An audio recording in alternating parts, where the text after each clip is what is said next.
లోక్సభ ప్రతిపక్ష నేత రాహుల్ గాంధీ ఎంపీ ప్రియాంక గాంధీ అరెస్టును ఖండిస్తూ నేలకొండపల్లిలో కాంగ్రెస్ నాయకులు ధర్నా చేపట్టారు. ఖమ్మం జిల్లా నేలకొండపల్లిలో లోక్సభ ప్రతిపక్ష నేత రాహుల్ గాంధీ ఎంపీ ప్రియాంక గాంధీ అరెస్టులను ఖండిస్తూ నేలకొండపల్లి కాంగ్రెస్ నాయకులు ధర్నా కార్యక్రమాన్ని నిర్వహించారు. ఈ సందర్భంగా వారు మాట్లాడుతూ కేంద్రంలో అధికారంలో ఉన్న మోదీ ప్రభుత్వం విద్యార్థుల భవిష్యత్తుతో ఆటలాడుతుందన్నారు. బీజేపీ ప్రభుత్వం వస్తే మంచి రోజులు వస్తాయని చెప్తుందని, వారికి తప్ప దేశ ప్రజలకు మంచి జరగలేదని వారు ఆరోపించారు. నీట్ పరీక్ష రద్దుపై విద్యార్థులు ఉద్యమం చేసినా కేంద్ర ప్రభుత్వం పట్టించుకోవడం లేదని మండిపడ్డారు. ధర్నా చేస్తున్న ప్రతిపక్ష నాయకుడు రాహుల్ గాంధీని ఈడ్చుకు వెళ్లడం మోదీ నిరంకుశ పాలనకు నిదర్శనమని ధ్వజమెత్తారు. బీజేపీని గద్దె దింపే వరకు కాంగ్రెస్ పార్టీ పోరాటం చేస్తుందని తెలిపారు. అనంతరం ప్రధానమంత్రి నరేంద్ర మోదీ దిష్టిబొమ్మను దగ్ధం చేశారు.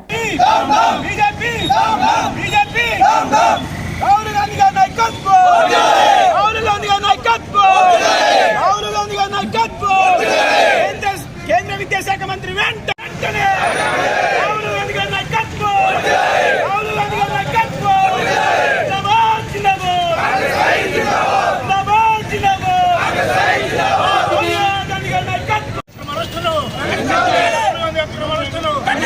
జై కాంగ్రెస్ జై కాంగ్రెస్ జై కాంగ్రెస్ గాంధీ గారి నాయకత్వం, రాహుల్ గాంధీ గారి నాయకత్వం, రాహుల్ గాంధీ గారి నాయకత్వం.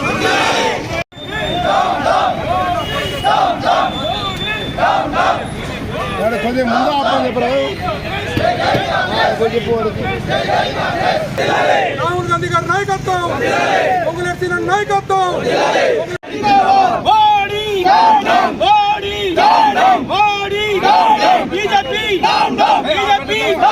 బీజేపీ